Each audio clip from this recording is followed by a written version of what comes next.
రేఖలు మరియు కోణాలు. వృత్తలేఖిని ఉపయోగించి 60 డిగ్రీల కోణాన్ని గీయడం. పిల్లలు, ఈ పాఠంలో మనం వృత్తలేఖిని ఉపయోగించి 60 డిగ్రీల కోణాన్ని ఏ విధంగా గీయాలో నేర్చుకుందాం.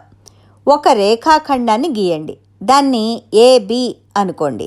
వృత్తలేఖిని యొక్క మొనను ఏ బిందువుపై ఉంచి కొంత వ్యాసార్థంతో ఒక చాపము గీయండి.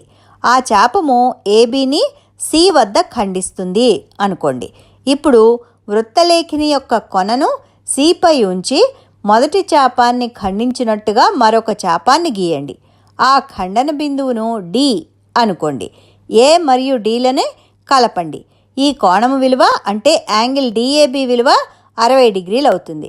కానీ ఇది ఖచ్చితంగా 60 డిగ్రీలు ఉంటుంది అని ఎలా చెప్పగలం? దీన్ని ఇప్పుడు మనం నిరూపిద్దాం. C మరియు Dలని కలుపుదాం. ఇప్పుడు AC = AD. ఎందుకంటే ఒకే వృత్త వ్యాసార్థాలు సమానం కాబట్టి.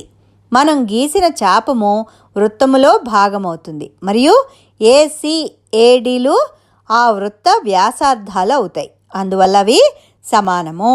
అదేవిధంగా మనం C నుండి రెండవ చాపం గీసినప్పుడు కూడా వృత్తలేఖిని వ్యాసార్థం మార్పు చేయకుండా మొదట A నుండి గీసిన వ్యాసార్థంతోనే చాపము గీయడం వల్ల CD = AC అవుతుంది. కాబట్టి ACD ఒక సమబాహు త్రిభుజము.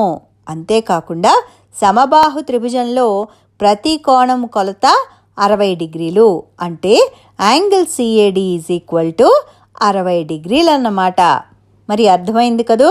మరోసారి చూసి సాధన చేయండి. తర్వాత పాఠంలో మరిన్ని విషయాలు నేర్చుకుందాం.